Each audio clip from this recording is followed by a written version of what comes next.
35वां बाब। बैतेल में खुदा याकूब को बरकत देता है। और खुदा ने याकूब से कहा कि उठ, बैतेल को जा और वहीं रह, और वहां खुदा के लिए जो तुझे उस वक्त दिखाई दिया जब तू अपने भाई इसौ के पास से भागा जा रहा था, एक मज़बा बना। तब याकूब ने अपने घराने और अपने सब साथियों से कहा कि बेगाने देवताओं को जो तुम्हारे दरमियान है दूर करो, और तहारत करके अपने कपड़े बदल डालो, और आओ हम रवाना हों और बैतेल को जाएं। वहां मैं खुदा के लिए, जिसने मेरी तंगी के दिन मेरी दुआ कबूल की और जिस राह में मैं चला मेरे साथ रहा, मज़बा बनाऊंगा।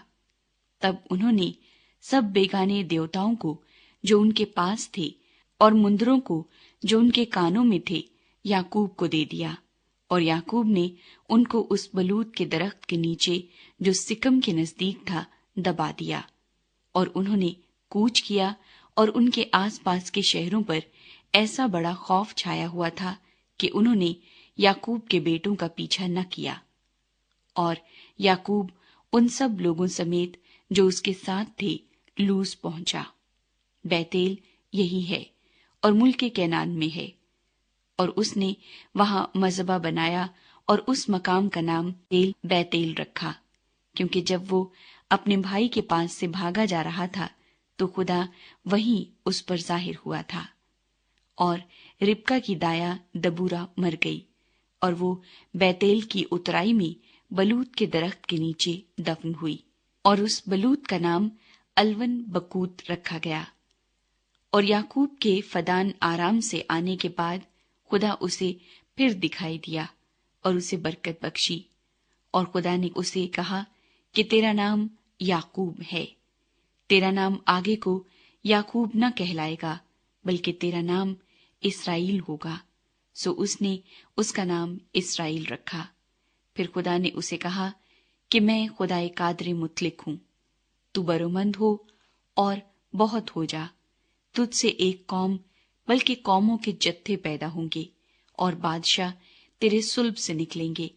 और ये मुल्क जो मैंने इब्राहिम और इसहाक को दिया है, सो तुझको दूंगा, और तेरे बाद तेरी नस्ल को भी यही मुल्क दूंगा। और खुदा जिस जगह उससे हम कलाम हुआ वहीं से उसके पास से ऊपर चला गया। तब याकूब ने उस जगह जहां वो उससे हम कलाम हुआ पत्थर का एक सतून खड़ा किया, और उस पर तपावन किया और तेल डाला। और याकूब ने उस मकाम का नाम जहां खुदा उससे हम कलाम हुआ बैतेल रखा। राखिल की वफात। और वो बैतेल से चले, और इफरात थोड़ी ही दूर रह गया था कि राखिल के दर्द ज़ेह लगा और वज़ाए हमल में निहायत दिक्कत हुई। और जब वो सख्त दर्द में मुब्तला थी तो दाई ने उससे कहा, डर मत, अब के भी तेरे बेटा ही होगा।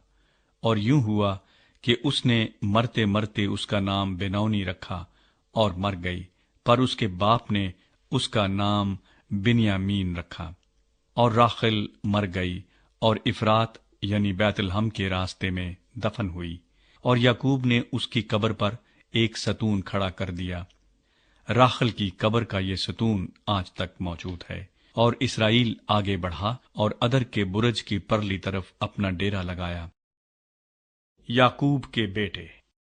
और इसराइल के उस मुल्क में रहते हुए यूं हुआ कि रोबिन ने जाकर अपने बाप की हरम बिल्हा से मुबाशरत की, और इसराइल को ये मालूम हो गया। उस वक्त याकूब के 12 बेटे थे। लिया के बेटे ये थे, रोबिन याकूब का पहलौठा, और शमऊन और लावी और यहूदा और अशकार और जुबुलून। और राखिल के बेटे यूसुफ और बिन्यामीन थे। और राखिल की लौंडी बिल्हा के बेटे दान और नफ्ताली थे। और लिया की लौंडी जिल्फा के बेटे जद और आशिर थे। ये सब याकूब के बेटे हैं जो फिदान आराम में पैदा हुए। इजहाक की वफात।